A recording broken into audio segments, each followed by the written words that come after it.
Hello and welcome to another episode of Attacking Third, a CBS Sports soccer podcast. I'm Sandra Herrera, lead NWSL writer for CBS Sports, joined today as always by my colleague and co-host Lisa Roman, NWSL analyst and broadcaster for CBS Sports. On today's episode, you're going to catch us reacting live to the hiring of new NWSL Commissioner Jessica Berman. If you're joining us on YouTube, welcome. Make sure you drop a few comments. If you have any questions, leave us some questions. We'd love to hear from you as always. And let's just hop right into it. Breaking news this morning for NWSL. How you doing today, Lisa? I'm good. I mean, what a day, what a way to start Wednesday, right? 9 days ahead of the Challenge Cup, and the league finally has announced its new commissioner. She's not starting today, but announced it today, and she's made a lot of public appearances. Let's just dive right into it, Sandra. Yeah, I love it. Again, if you're joining us, drop us some comments in the live chat there on YouTube. If you're new to us, you can follow us on Twitter at Attacking Third for all breaking news and all other women's soccer content. So today, March 9th, on CBS Mornings, the NWSL presented Jessica Berman as the new league commissioner, joining the league after several months long search for a new commissioner. Lisa, we should maybe dive into a timeline of things, of how the league maybe got here to needing to fill the position of a new league commissioner. Obviously, coming off of a tumultuous 2021, late in the 2021 season, where there was a bit of a reckoning, as we've heard players refer to this timeline. Stories, allegations, several head coaches, removed from positions either for cause, or terminated for, toxic environments, harassment, reporting around stories of sexual misconduct stemming back to 2015. And all of this coming to light during a very, very long season. Due to the reporting and ultimately the mishandling of those allegations, a resignation took place of former Commissioner Lisa Baird and General Counsel Lisa Levine. And then all of a sudden, the league found themselves without a commissioner. An executive committee was put into place, brought in interim CEO Marla Messing, and she's been with the league sort of overseeing the day-to-day operations of things since October, adjacent to an ongoing search for a new commissioner. Now, here we are in March of 2022, just ahead of the Challenge Cup, ahead of the 2022 season. And now the league can say there is a new commissioner in charge, and it is Jessica Berman. And the hiring comes with a little bit of a collaborative effort. It was a search that was conducted with some representatives across the NWSL Board of Governors and a player search committee. When you look at this news, Lisa, what were some of your first reactions when you saw this drop? I like that she's already been an executive in the sports world. She was with the National Lacrosse League for 2.5 years as a high executive with them, I think serving specifically as the deputy commissioner and the executive vice president of the National Lacrosse League for their business affairs. So the fact that she already had a sports background and not like the NFL or the WNBA, but like the National Lacrosse League, which is similar, I'm going to say, in scope to the NWSL, in that it's a league with a smaller number of clubs that has a lot of growth that still needs to come from it and is continuing to grow. So I honestly liked that because it was almost like from our people to our people she comes. But I was able to watch her on CBS Mornings this morning and watch, they did an interview with her live sitting at the anchor desk. And frankly, my first thought was, she's pretty like normal. I mean, that sounds so weird to say, but she can speak off the cuff. She's knowledgeable about not only her role and what she needs to do as a commissioner, but she's really knowledgeable about the league, about the CBA that was just passed, about the expansion clubs coming in, about working with the NWSLPA, and she knows a lot about this. She has the knowledge in her mind already to kind of speak candidly about these things, hold herself to a professional standard and level, and kind of say, this is what I'm going to do, and this is how I'm going to make this league better. So I was a little hesitant. I'm going to be honest. I didn't know her. I didn't know her name before this announcement.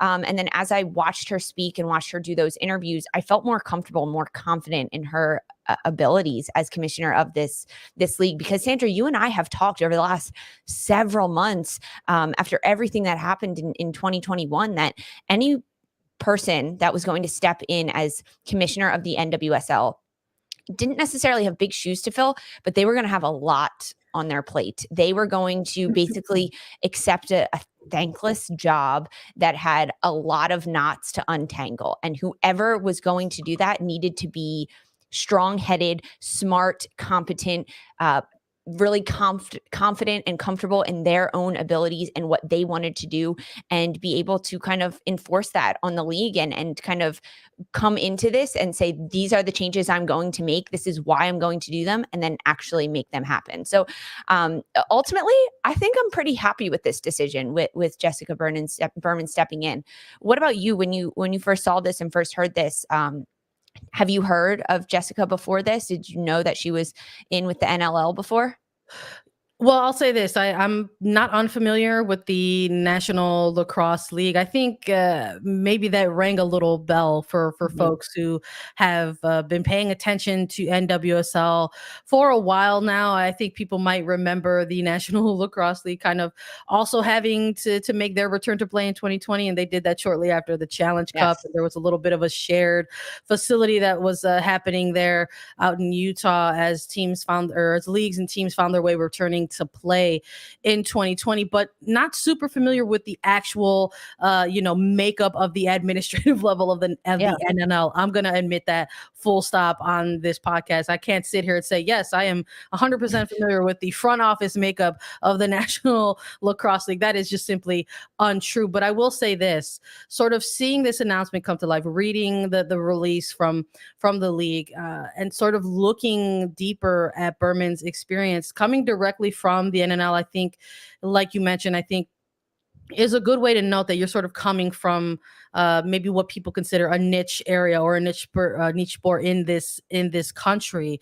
But even looking further into her overall experience in general, yes, as a deputy commissioner in the NNL, but also extensive experience over a decade in the National Hockey League, right? Going, from some deputy general counsel, going to, vice president of community development, culture and growth, and executive director for the NHL Foundation.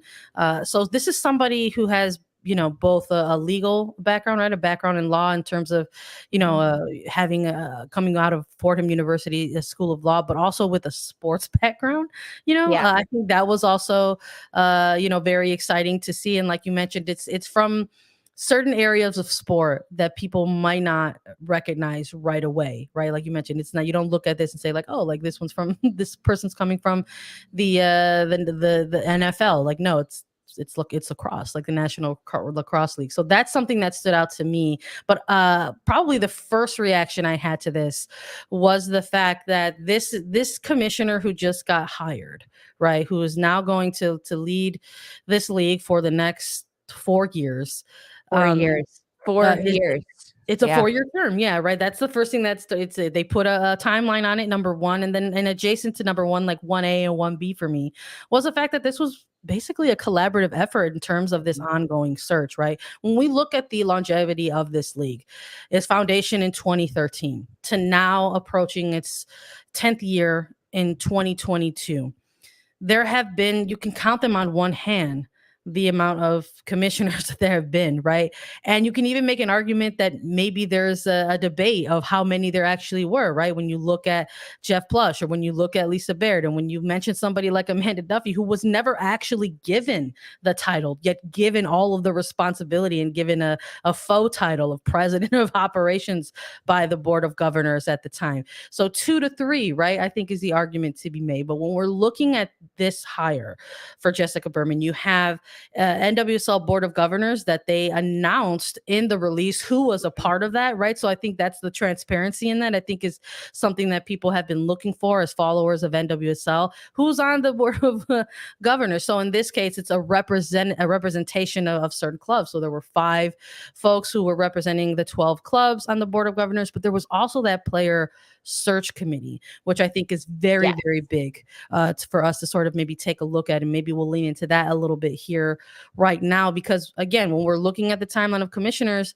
this is the first time that there's ever been an actual player committee search that was involved adjacent to this sort of, ongoing collective, investigation or search or reaching out to potential candidates to come in and take this position. Because that's the other side of things that we have to look at as people are kind of cautiously celebrating this, the fact that hasn't been in existence before, and that this was an ongoing search for as long as it was, because maybe people aren't comfortable saying this, but this is probably a job that people were looking at that was untouchable, that it was something that was not a desirable position. Exactly. That's what I think too. I mean, looking at everything that happened in the last year, even having to hire coaches and having to kind of fill that role and really almost build down, like deconstruct what's already there to kind of reconstruct, because anyone that looks at this league and wants to be involved knows the potential, knows that the players are so skilled, that they are icons, that they are role models and leaders and game changers, and they have the potential to change everything and really elevate this sport and elevate this league throughout the country. So if you want to be part of it, you know that already. But then as someone who comes in as a commissioner, you need to know how to do that and how to kind of create good culture from the inside out, and not move forward with allegations or anything like that, and kind of have a good foundation of everything that is going on within this league. So to have already kind of your finger on the pulse of what the players want and what the players need. And that's something that she mentioned when she was on CBS Mornings, is that she did work in labor law and that she understands how important it is to have the voices of your employees, which in this case is the players, and player safety comes first. And she said, we are building a relationship with the players and with the NWSLPA, because we cannot do anything without them. They cannot do anything without us, and we cannot do anything without them. I think she used the term, it's like a marriage that cannot have a divorce, which I kind of liked that. It was almost like the honesty of, there maybe wasn't a great relationship in the past from these two, but moving forward with me, Jessica Berman, at the front of this league, we are going to have a relationship, and we are going to move forward together and take steps forward to make this one of the best leagues in the entire world, which I think is a good tone to set. I mean, frankly, the fact we've spoken with so many players, Sandra, and we've spoken with Megan Burke, executive director of the NWSLPA, and just how their voices are important. Their safety is important. What their needs are as professional athletes is important. And the fact that Jessica Berman said that and said these players are important, but she didn't just say it. She almost said, we need them to move forward to make this league work. That was very promising to me. Yeah, I'm in agreement with you there. You mentioned Megan Burke, someone who was part of the player side, right, of the search committee, in terms of, keeping our viewers here and our listeners here informed. The player search committee included Megan Burke, but it also included players like Crystal Dunn, Kaylee Collins, Jane Campbell, Breva Zali, Nicole Barnhart, Emily Menges, Tori Huster. We heard a lot about Emily Menges specifically, and Tori Huster, players who were these essential players, right, as part of the recently ratified CBA that's going to be in place now for the next 5 years for players. In terms of the Board of Governors for the 5 clubs that were represented, it included Angela Hugleys of Angel City, Michael Up of Portland Thorns, Chris Long of Kansas City Current, Sophie Savage of Lorraine, and Mark Wilf of Orlando Pride. So a number of people involved, right, in terms of having to have several interviews, search different candidates, and eventually say this is who we want to offer the position to. Jessica Berman, as I mentioned, will begin a 4-year term as commissioner, so there is a deadline on it. That's not going to begin until April 20th. However, and in the meantime, interim CEO Marla Messing will still be on board for NWSL duty all the way through May 31st. So we'll still be in charge of the day-to-day operations until Berman comes on board April 20th, and remain on board as sort of kind of in an advisory position, right, for Berman for any questions, right, someone may have to sort of be on this position, and that can only maybe serve as a good thing moving forward for somebody like for Berman. And I'm excited to sort of see this next era of things, right? I think even when you're looking at just the short time, you're talking 5 months or so on the job for somebody like Messing.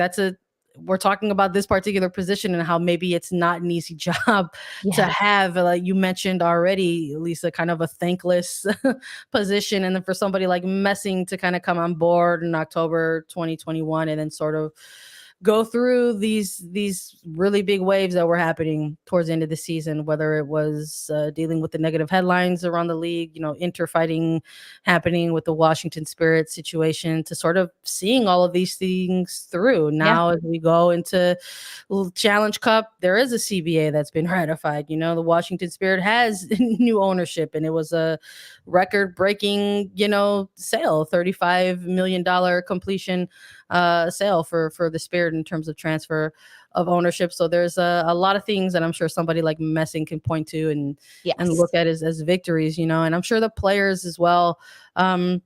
Also, sort of having their role in this as well. Within the release, Executive Director Megan Burke mentioned a strong commissioner is vital to the future of the growth of NWSL. In this process, the Players Commissioner Search Committee focused on finding a candidate who understood that the strength and success of players and our union is integral to the success of the NWSL.